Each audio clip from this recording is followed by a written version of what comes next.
இவர் என்ன பண்ணிட்டாரு, நேரா விஜய்கிட்ட போயிட்டாப்புல. விஜய்கிட்ட போனது மட்டும் இல்லாம, நேரா வந்து எங்க தலைவரையும் பார்க்குறாப்புல. எங்க தலைவர் வாப்பா தம்பி வாழ்த்துக்கள்ப்பான்னு அனுப்பி விட்டாப்புல.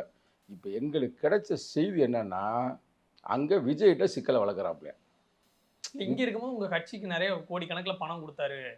அதாவது அவரோட சொத்தெல்லாம் இங்க நெறைய செலவு பண்ணிட்டாரு இப்படி அப்படிங்கிற மாரி. குடுத்திருந்தா, இதுக்கு தான் அந்த பயல தூக்குனது. இல்லன்னா கூட வச்சிருந்திருப்பாரு எங்க தலைவரு. சரி உட்கார்ந்து போறான் இன்னும் ஒரு 3 மாசம், 4 மாசம், 6 மாசம்ன்னு. இது மாரி அவனே செய்திய வெளிய பரப்புறது. அதுல ரொம்ப கில்லாடி. கரெக்ட்டா? செய்தி கொஞ்சம் அதே அவங்களே ஆட்கள் வச்சு பரப்புறாங்க. ஆட்கள வச்சு டீம் வச்சு. இப்ப நீ கேட்கிறல்ல தம்பி கேள்வி. இவ்வளவு நாள் கழிச்சு இப்ப வந்து கேட்கிறல்ல கேள்வி. இப்ப நான் தெளிவா சொல்றேன். ஏற்கனவே ஒரு சேனல்ல சொல்லியாச்சு.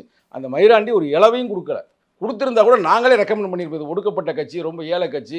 ரைட் இந்த தம்பி வந்திருக்கிறேன் அப்படின்னு ஒரு பிராடு பையன்ட்டு உண்மைய சொல்றேன். உனக்கு தைரியம் இருந்தா நீ நேரடியா எனக்கு விளக்கம் குடு. நம்ம தம்பி தான். இருந்தாலும் நம்ம அரசியல் ரீதியா நம்ம வந்து எதையும் விட்டுக் குடுக்க முடியாதுல்ல. நட்பா கூட விட்டுக் குடுக்கலாம். புரியுது, அரசியல் புரியுது. அரசியல் தானே. அதனால வந்து தம்பிகிட்ட எச்சரிக்கையா இருப்பா விஜய். விஜய் வந்து பார்த்தோம்னா இத நல்லா குத்தாட்டம் போடுறாப்புல, படத்துல போட்டாப்புல. ஆனா உடனே அவன் குத்து பரோட்டா போட்டுறாம, அதனால கொஞ்சம் கவனமா இரு அப்படின்னு சொல்ல வர்றோம். ஆனா இந்த கருத்த நம்ம எத வச்சு பேசினோம்னா, அவன் சொந்த மச்சினே தான் சொல்றாப்புல அமாவாசைன்னு.